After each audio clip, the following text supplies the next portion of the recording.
So, the big question is this: how are ambitious people like us, who don't have a lot of resources, did not go to Ivy League colleges, were not born into wealth, how do we become resourceful enough, use our creativity, our dedication, and a little bit of crazy to bootstrap our way to realizing our dreams?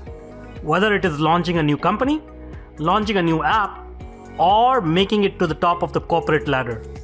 That is the question, and this podcast will give you the answers. If you like this video, do not forget to hit that like button now.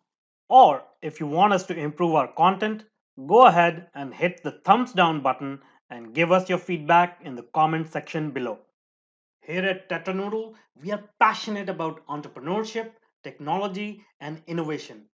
Every week, we bring you insightful and engaging interviews, tips, tricks, and strategies to help you grow your business or rise in your corporate profession. So, if you're new here, please consider subscribing. And do not forget to hit that bell icon so that you are notified when we publish new content. Hello, and welcome to this new episode of Bootstrapping Your Dreams Show. I'm your host, Manuj Aggarwal. And today we'll be talking with Stephen Woessner. So Stephen is a digital marketing expert as well as a pioneer in the podcasting business. He's author of some best-selling books such as Increase Online Sales Through Viral Social Networking and Profitable Podcasting, Grow Your Business, Expand Your Platform, and Build a Nation of True Fans. So Stephen is also a host of the Onward Nation podcast, CEO of Predictive ROI, and a digital marketing authority, speaker, and educator. His marketing insights have been featured in the Inc. magazine, Forbes, Entrepreneur, and the Washington Post. Stephen's practical and tactical training sessions and keynote presentations teach valuable principles of predicting and then measuring the financial return on investment before any action is taken, which is very important in this business. And he has also developed a mathematical patent pending process that can be used to predict the increase in online sales. So I'd like to talk about that for sure. So welcome, Stephen. You have a very interesting background, and I hope we are going to learn a lot from you today. Well, thank you very much for the invitation. And thanks for having me. So I'm looking forward to the conversation. It should be a lot of fun. Awesome. That's great. All right. So let's jump in. Let's talk about your podcast, which is, it's 900 episodes. That's amazing. So let's talk about that. When did you start it, and how did it come about? So it started, officially our first episode launched on June 13th, 2015. Wow. So we just had our 4-year anniversary. Nice. And really it started because Predictive ROI was really kind of in desperation mode, and it was sort of ironic too, because we were in the lead gen business, digital marketing, drive leads for business to business clients, and yet we were doing a horrible job of that for ourselves. Mm-hmm. And so my business partner and I, we had just come back from meeting with one of our clients, and subsequently lost that client, one of our largest clients. And here we are with sort of dwindling revenue, and we were overstaffed, and I had no idea what to do. Just candidly, I had no idea what to do. Mm-hmm. And so on Sunday, May 15th, 2015, I sent off an email to my team and I said, okay, guys, I know we don't know anything about podcasting, but we're going to launch a daily show. We're going to call it Onward Nation. I'm going to interview the very best business leaders and business owners that I can find. And that's going to be, it's going to help us build a great audience. And somebody out of there is going to want to hire us and give us a call and hire us. And so that was the depth of the strategy. And obviously that is not much of a strategy. But thankfully, 30 days later, even though we knew zero, we successfully launched a 5-day-a-week podcast. We did build an audience. Nobody called us from the audience and said, hey, we want you to be our agency. We figured out how to monetize it later, but it has been very successful for us. The single best business development thing we could have ever done for our agency. That's great. What the message I want to make sure that resonates with people is challenges give rise to these new opportunities. So, the earlier challenge of losing revenue, losing clients, gave an opportunity to launch a much bigger platform. So that's amazing. And how did you come about, like, being in that position of challenge? How did you think about launching a podcast? I had recently been a guest on a couple of shows. Specifically, John Lee Dumas had me as a guest on his show, EO Fire, which was a lot of fun. And then I was a guest on, one or two other shows, some radio shows, that kind of stuff. But I mean, really, that was the depth of the knowledge. I knew that podcasting was growing, but we had to do something. And so it was kind of like, well, I was just recently a guest a couple of months ago, so let's try that. Yeah. And so I would love to say that, I looked at the analytics and I looked at data and I looked at that and all of that kind of stuff. But honestly, I didn't. It was one of those whispers of the spirit. And it was kind of like, well, I think we're going to do that. And we committed to it and did it. Awesome. That's great. So how did it evolve? How did the show evolve over time? Like, I've had my personal experience, like, when I started, the first few episodes were not really, that good. So how did it work out for you? Like, tell us about that journey. Yeah, it was scary at first. And, thankfully, a lot of our initial guests were friends of mine. Yeah. And so I knew two things. One, they would be relatively easy yeses. Mm-hmm. Two, they would provide exceptional content because they're super wicked smart. Yeah. And three, they're also really well connected. So I knew that if they said yes and they shared their smarts with our audience, yeah, that then when they shared that episode with their audience, our audience would grow. Yeah. And thankfully, that's exactly what happened, because they're super generous people. They came onto the show and shared everything in full transparency, and then they were kind enough to take the episode and share it with their community and say, you got to listen to the show, because not only did he interview me, he's interviewed other super smart people like this person, this person, and this person. And then all of a sudden, like, geez, we're in 30 countries. Holy bananas, we're in 40 countries. Holy bananas, we're in 70 countries. And now we're in 120 countries. Nice. But it was because our guests were kind enough to do that for us. Yeah. Well, it's a growing community for sure. And I think you found a very good medium, because, as you said, it just snowballs because the audience that you are trying to gain, sort of, you can get a fraction of your audience from your guest's audience, and then it just snowballs. So that's an amazing thing about podcasting. So, obviously we have a lot of entrepreneurs and professionals in our audience. So will you recommend them starting a podcast and, using this as a medium for business development, personal brand development, and whatnot? Well, I'm certainly, pro podcasting. Mm-hmm. But I don't consider myself a podcaster. I consider myself a business person who happens to have a podcast. Yeah. So do I think that every business person should have a podcast? Not necessarily, because, it needs to align with their gifts and interests. And I think it really aligns well for somebody like you who's naturally curious, mm-hmm, who wants to learn things, who wants to be a conduit of smarts and pass that on to an audience. Yeah. There are a lot of great benefits to podcasting. Mm-hmm. So just kind of taking a step back here and maybe going a little bit higher level beyond podcasting, I think without a doubt, every business owner needs to get more intentional about their thought leadership, about building authority, about being helpful to an audience, about sharing their smarts and the smarts of others so that the audience gets better as a result of that. I think everybody needs to think about their thought leadership and authority and how that ties into business development, how that can fill a sales pipeline.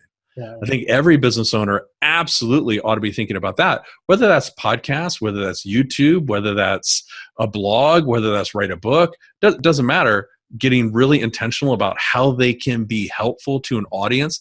Every business owner needs to do that. Mm-hmm. Yeah, that's for sure. Well said. And podcasting is just one of the medium there.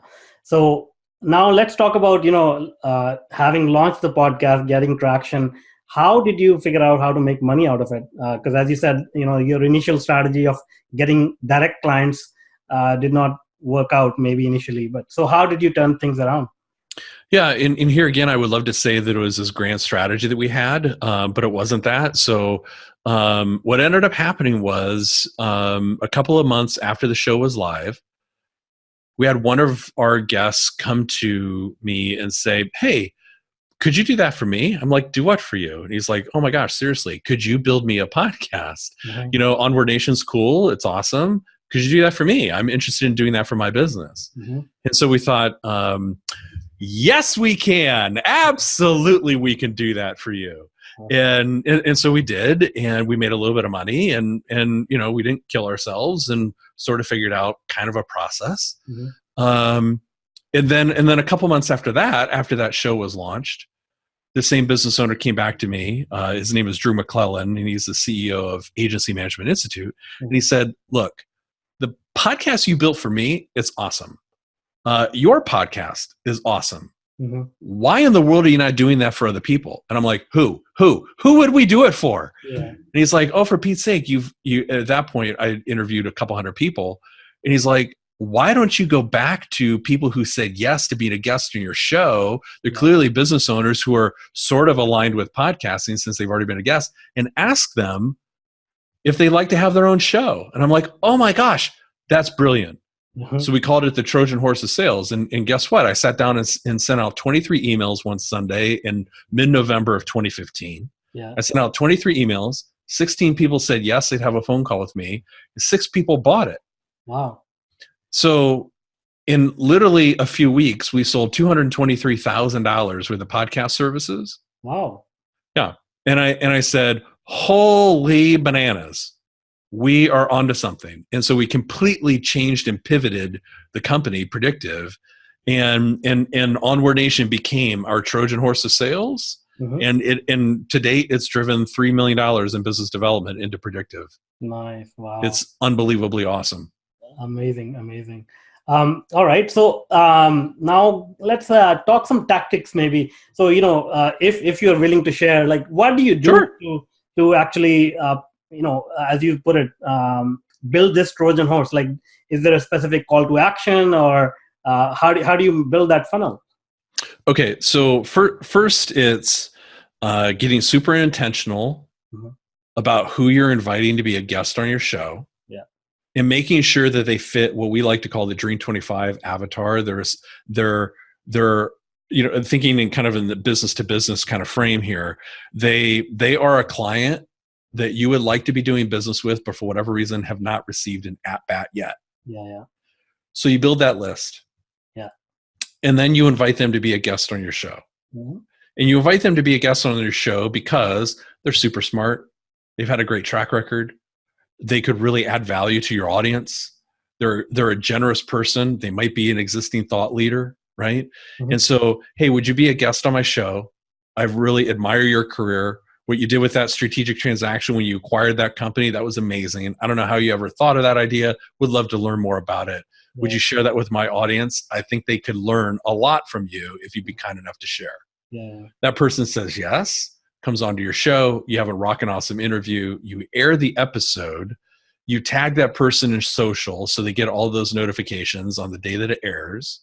Yeah. And then what we do is we have a very, very specific process downstream from the episode.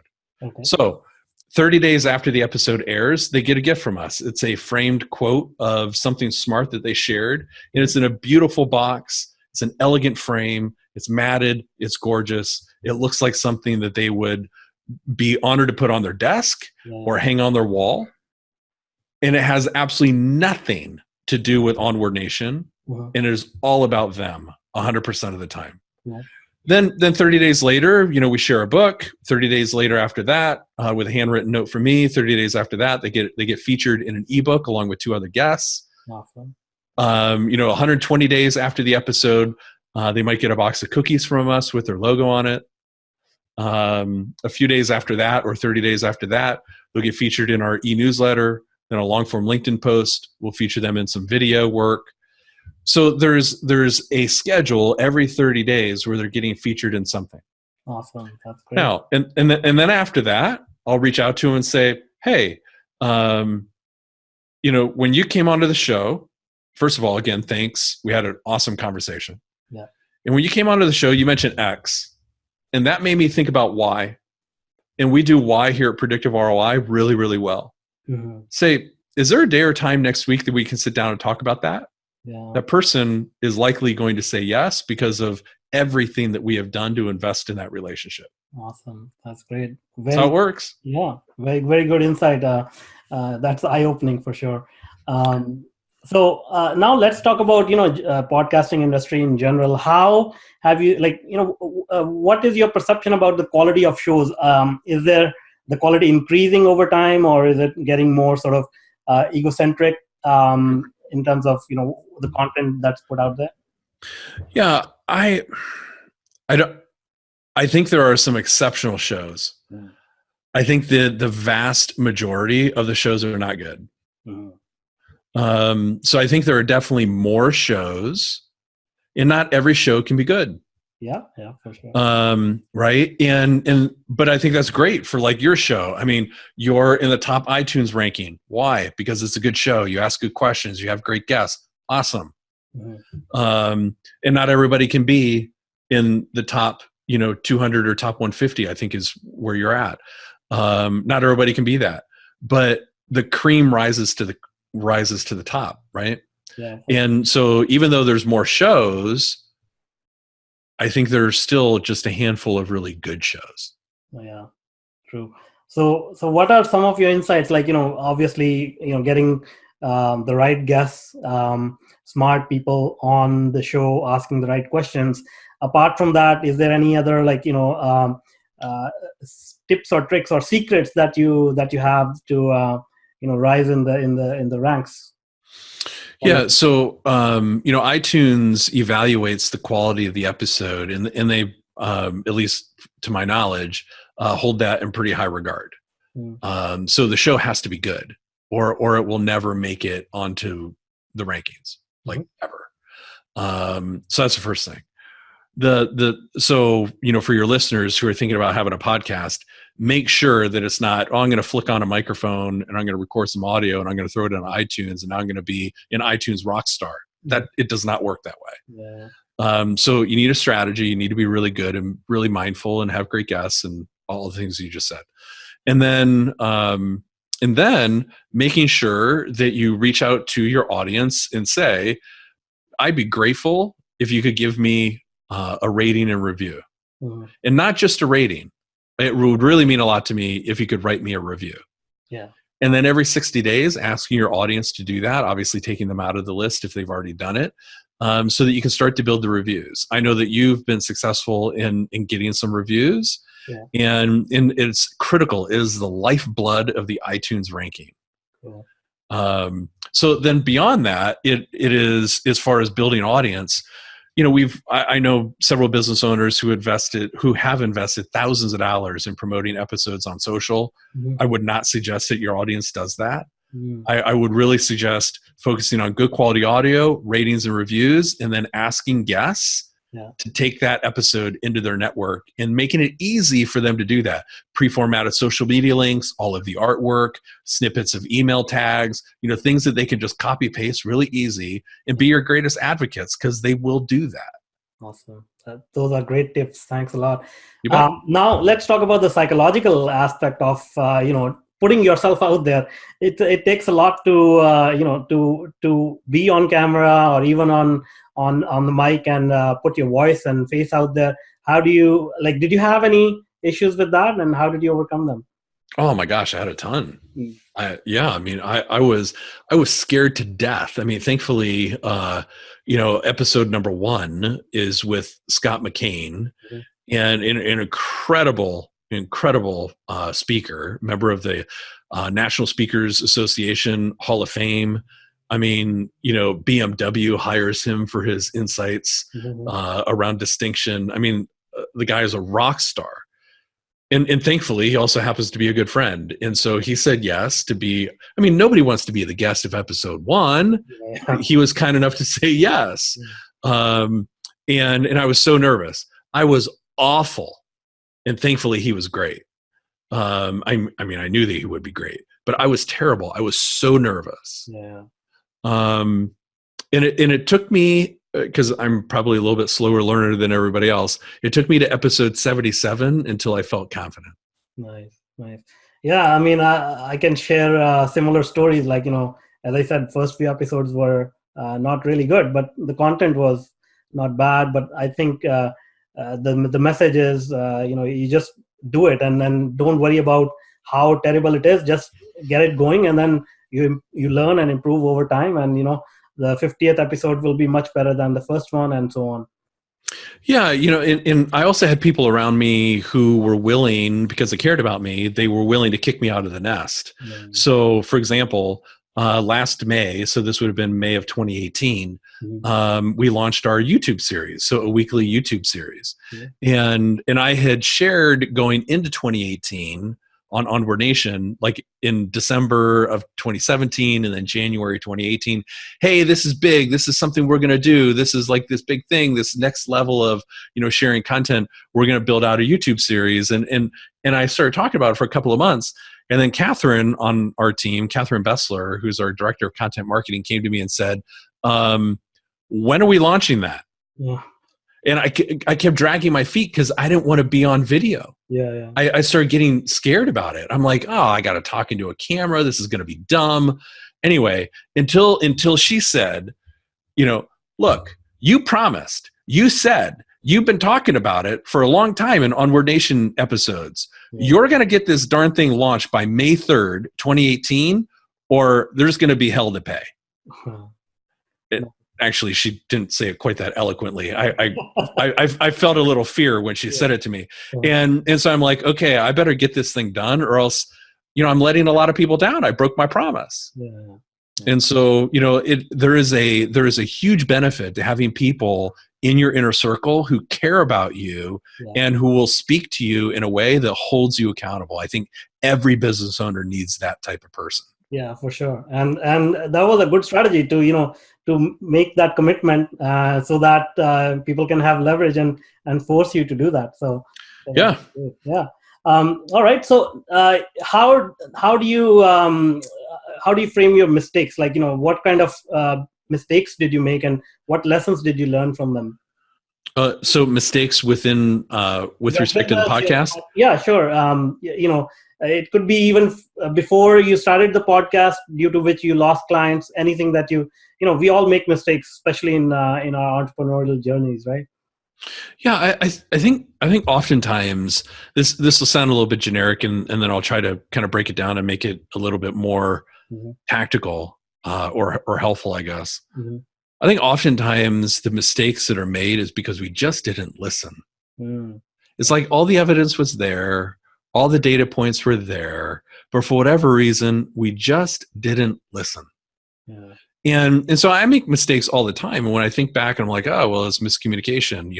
That person said that to me, and then I interpreted it wrong. And so I misunderstood and therefore made a mistake. Or, back in 2013, when Darren Hardy, when he was publisher of Success Magazine, when he was a member of our board of advisors, and he's trying to help me plan this, major event, working with myself and members of our team, to plan this event, Predictive ROI Live, and we'd rented out and contracted with the Ritz-Carlton in Orlando, Florida, for almost the entire hotel for 3 nights. Wow. $2 million operating budget for the event. It was unbelievably big.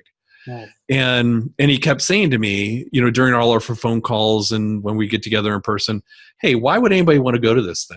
I'm like, why wouldn't they want to go to this thing? I mean, you're going to be there. Gary Vaynerchuk's going to be there.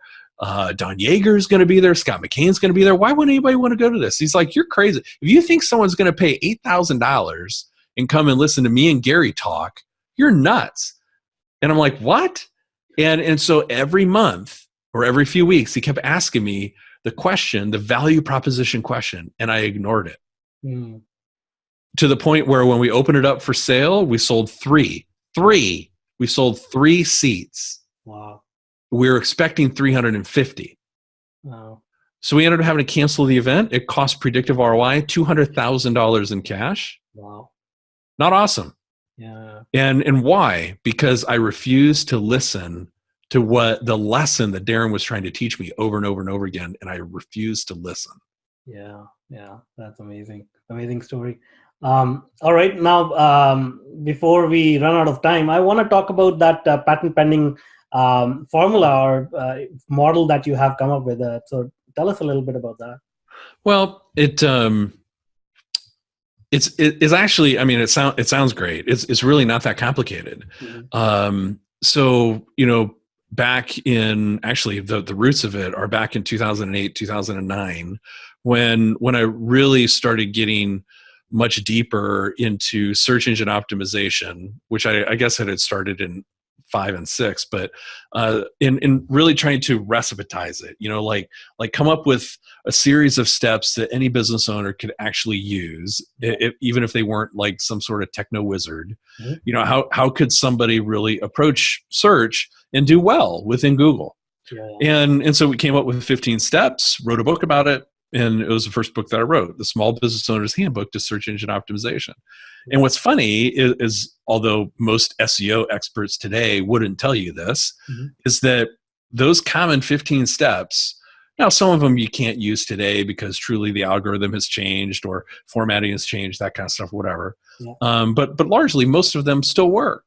How to format the page title correctly, how to format the meta description correctly. Anyway, so once we put that into practice and started gaining some traction, companies started asking us, hey, if we did that, like, where do you think our traffic will go? Yeah. Like, wow, interesting question. So then we started predicting traffic based on keywords. I see. And then we started getting good at predicting where the ranking would actually be. If we applied these steps using those keywords, we could start to predict where somebody would actually rank. Would they rank at 5? Would they rank at 7? Would they rank within the top 10? Would they rank number 1? Yeah. And then once we started that, then we started getting some data about, well, if somebody's the number 1 organic rank in Google, they're probably going to get about 42.5% of the click-through rate because we had that data from Google. Yeah. I'm like, okay, wait a minute. This calculus isn't that complicated. This is actually just basic algebra. Nice. So we knew what the variables were. Mm-hmm. And so then we started being able to put that together. If we knew what a client's keywords were, and we knew what the daily searches were, and we knew what the rank was going to be, and we knew what the click-through rate was going to be, and we knew what the cost per lead was, and we knew what the cost per acquisition or cost per lead, and we knew what the average value of the sale was, and we knew what the sales team's closure rate was, and we knew like the kind of average, or I already said that, average value of a sale. If we knitted all that together in basic algebra, mm-hmm. we could predict that if we took X number of pages and we optimized those for search, then we could get really, really good about predicting traffic, leads, and sales. And holy bananas, it actually worked. That's great. So is that how you now present your service to your clients? Like you use this formula in your business and your clients' businesses? We used to, for probably the first 6 years of our business, we built the entire business around that. And we do some of it today because search is not as important to us today as it was, a few years ago. Not that it's not important, it's just not as important. So when we're in those search conversations, absolutely. When a business owner is talking about thought leadership and being able to predict what's going to happen, well, if I get really successful on YouTube or I get really successful in podcast, and then I build out my Rockin' Awesome blog, how does that benefit my sales team? Sure, we still have those conversations, just not as often as we used to. Yeah, awesome. That's great. All right. This has been a very enlightening interview. Thanks a lot for sharing the tactics and strategies. Is there anything else that I haven't asked about digital marketing or entrepreneurship that you may want to share with the audience? Oh gosh, I think just looping back to sort of the fear piece, which I tie into the imposter syndrome often, which is something obviously very common. I didn't come up with it, but I think every business owner faces the imposter syndrome. Every single person, no matter how outwardly confident they are or how, I'm not afraid of anything, whatever. Every single person that has ever walked the face of the earth has dealt with the imposter syndrome. And so I'm mentioning that because I think sometimes business owners feel like they're uniquely burdened with that. Like they're the only one that is yoked with that same problem. Like, oh my gosh, I have this confidence issue. Every single person has dealt with it. The difference is will you be one of those people that actually confronts the fear, it gets past it, and steps into your greatness and your destiny? Because don't let the imposter syndrome rob your destiny, because that's what it wants to do. You are more amazing, awesome, incredible, confident, beautiful, super smart business owner than what you give yourself credit for. So kick the fear to the curb where it belongs and do what you need to get done in order to share your greatness with the world. That's so inspirational. Thank you so much. Now, before I let you go, can you tell us a little bit about your company and how they can reach you, the audience can reach you? Oh, sure. Thanks for that. So predictiveroi.com is the best place to find us. If somebody wants to find me personally, LinkedIn's a great place. So just hit me up, Stephen Woessner on LinkedIn. And then our chief mission is to help business owners get intentional about their thought leadership, build authority, and then monetize that content. I mean, in a nutshell, that's what we do. All right, great. Thank you so much. As I said, it was an amazing experience talking to you. Hopefully, you'll be back on another episode. Awesome. Thanks for having me. Thank you so much. If you like this video, please go ahead and hit that like button. It will mean the world to us. And again, if you want to be notified about our new content, please consider subscribing to our channel. And now, if you are an existing or an aspiring technology entrepreneur, then I invite you to check out my new online workshop, Bootstrapping Your Tech Startup Dreams. Go to go.tetranoodle.com/boot-podcast and sign up for free. I want to make sure more successful and sound decisions are made every day in your tech projects. Let's start finding solutions to your problems. So go to go.tetranoodle.com/boot-podcast, and I look forward to helping you with your tech startup.